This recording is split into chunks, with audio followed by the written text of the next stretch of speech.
هنري فاصله څه ته وایي او یو کیسه لیکوال یا د فلم جوړونکی د هنري فاصلې مراعات ته ولې اړتیا لري؟ استاد نجیب منلی د راډیوي ادبي قاموس په روان بحث کې په هنري فاصلې خبرې کوي. د هنري فاصلې تړاو تر ډیره حده د برتول برشت سره کیږي.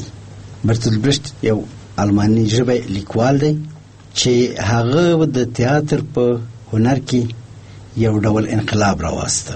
یعنی هغه تیاتر چې د پانانوي ډول باندې د ارسطو وخت را په دې خوا روان و، په هغه کې داسې یو څه شامل کړل چې هغه نظم چې د ارسطو وخت ورکړ شوی و هغه یې ګډوډ کړ او دغه نظم ګډوډېدل لیدونکی په صحنه کې ور شامل کړ.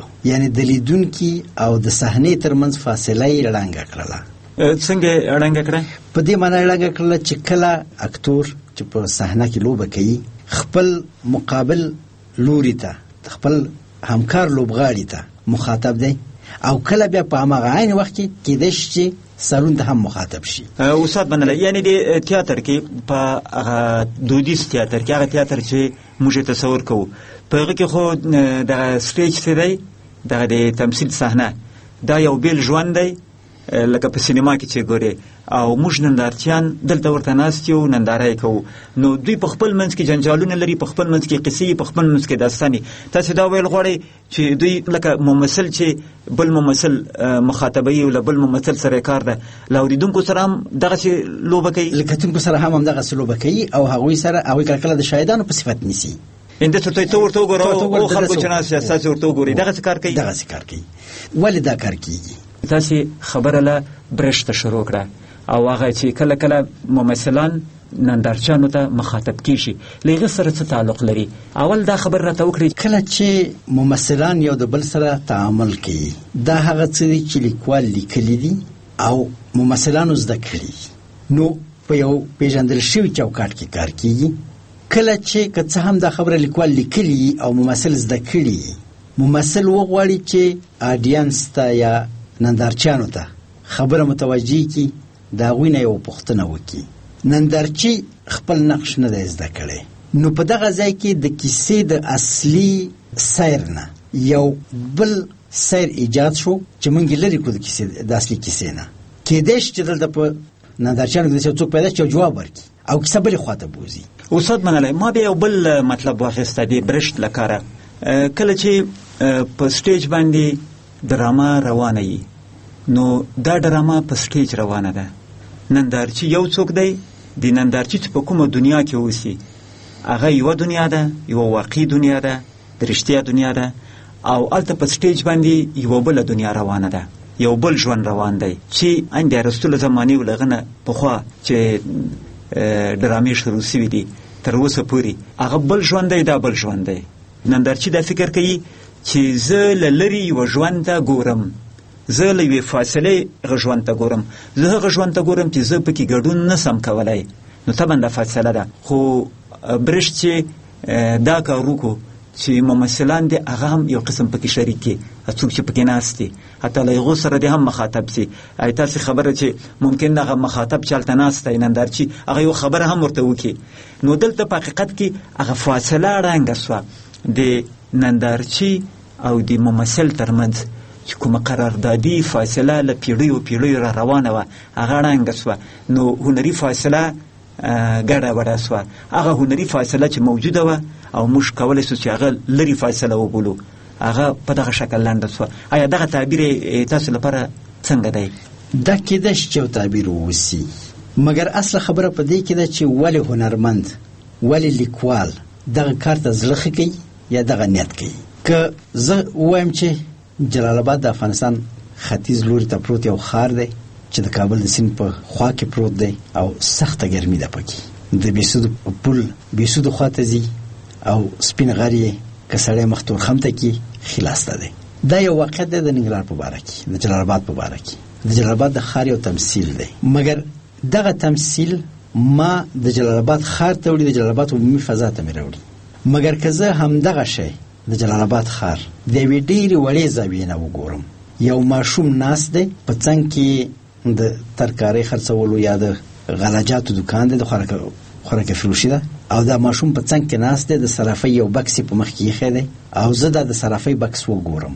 دلته کېدای شي چې زه د جلال آباد او د پېښور او د کندهار فرق ونه کړم، مګر دلته هغه عاطفي فاصله چې زما او د جلال آباد ترمنځ یو فرق کوي. د دې فاصلې لرېوالی او نږدېوالی مهم نه دی، د دې فاصلې مؤثریت مهم دی.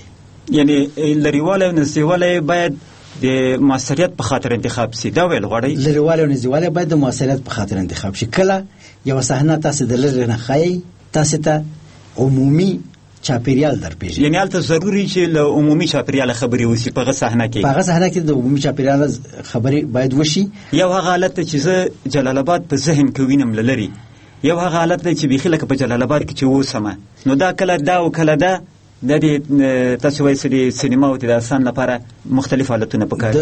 د سینما او داستان لپاره دغه مختلف حالتونه ځکه پکار دي چې د مختلف حالتونه زما او د کیسې ترمنځ تړاو له یکنواختۍ نه وباسي. که چیرې ماته کیسه په یو ډول بیانېږي، جلات خان او محبوبې کیسه ده او ورسره لګیا یم د اول نه تر اخره پورې، ډېره ښه کیسه ده، مګر د کیسې سر او د کیسې په آخر کې یا د کیسې په هره صحنه کې زما او د کیسې ترمنځ فاصله یوه فاصله ده. مګر کله چې په دغه کیسه کې ناره ور داخلېږي، دلته نکلچي د منځه ځي او دلته بیا زه هغه شامست پیر ګورم چې جلات خان تېنه دعا غواړي. یعنې ډېر ورنږدې کېږي.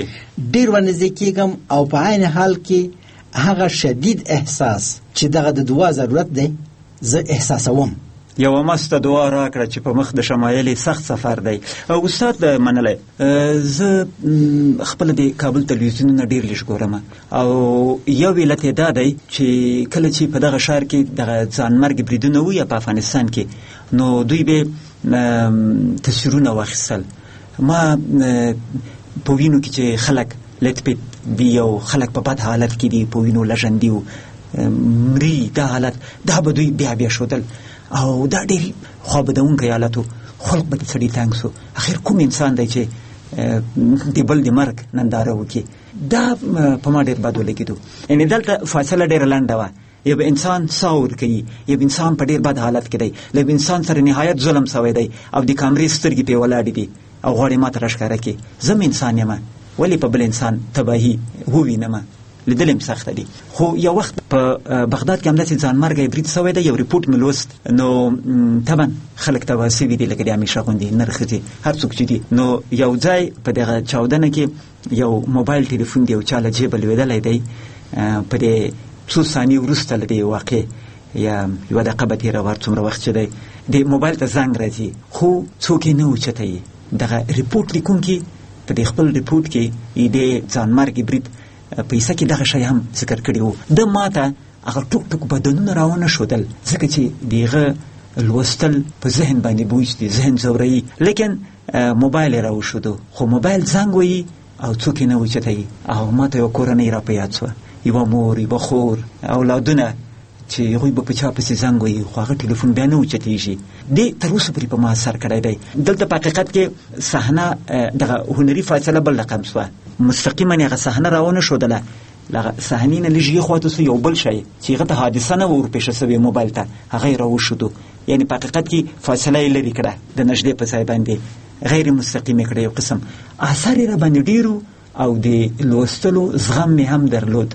آیا دا خبره کولی سو چې له هنري فاصلې سره د بلدتیا کموالی په افغانستان کې په ډېرو داستانونو کې، په ډېرو راپورتاژونو کې او په ډېرو هنري او سینمایي اثارو کې کمزوري راوستې ده، منفي حالت یې خلق کړی دی؟ دغه نقد تاسې منئ؟ زمونږ اکثره هنري تولیدات له دغې ستونزې سره مخ دي. علت یې څه شی دی؟ علت یې دا دی چې زما هنرمند په خپل هنر باندې فکر نه دی کړی. کله چې زه دغه بدن وګورم په هماغه شیبه کې ماته یو ډول زړهبدي حالت پیدا کوي، ډېر شدید اثر را باندې کوي. مګر کله چې دغې نه سترګې واوښتلې، زما د ذهن طبیعي تمایل دې ته دی چې هغه ډېر دردونکي تصاویر چې ماته مخ کېږي هغه د شعور شاته وتمبوم. نو دغه اثر سبا ته زما یېرېږي. باید یوه بله واقع پیدا شي چې ماته دا اثر را یاد شي. نو که چیرې زه په دغه شي باندې پوه شم، همدغه صحنه را واخلم مګر د دې په ځای چې ټوټې ټوټې بدن را واخلم، هغه بې جوابه تلیفون را واخلم، دلته زما عواطف مستقیما تر تاثیر لاندې نه دي، مستقیما زما عواطف باندې فشار نه دی راغلی، دلته زما فکر په کار غورځېدلی دی. دا تلیفون وهل کېږي، دا سړی مړ دی، مګر هغه څوک چې هغې خواته نه دی خبر چې دا سړی مړ دی. کیدای شي چې هغه ورته یو ښه زیری ولري، کیدای شي چې هغه ورته د یو بل چا د مرګ کیسه ولري، کیدای شي چې هغه ورته یو ټوکه ویل وغواړي، سر شان کیدای شي. نو دلته زما فکر دا ټوله دنیا ترسیموي چې د دغه ژوندي انسان چې یوه لحظه مخکې ژوندی و او تلیفون یې په جیب کې و او اوس ټوټې ټوټې دی او تلیفون یې په ځمکه پروت دی، د په یو دنیا کې ژوند کوه، د انسانانو سره ژوند کوه، د تعامل لاره، د خلکو پورې تړلی و، د چا نه تمې وي، د چا د ده نه تمې وي، دا ټول شیان زه په خپل ذهن کې راټولوم. نو په حقیقت کې دغه صحنې په دې ډول باندې په ما باندې داسې تاثیر کړی دی چې په هفتو هفتو په میاشتو میاشتو په کلونو کلونو دا صحنه زما د بازو نه وځي.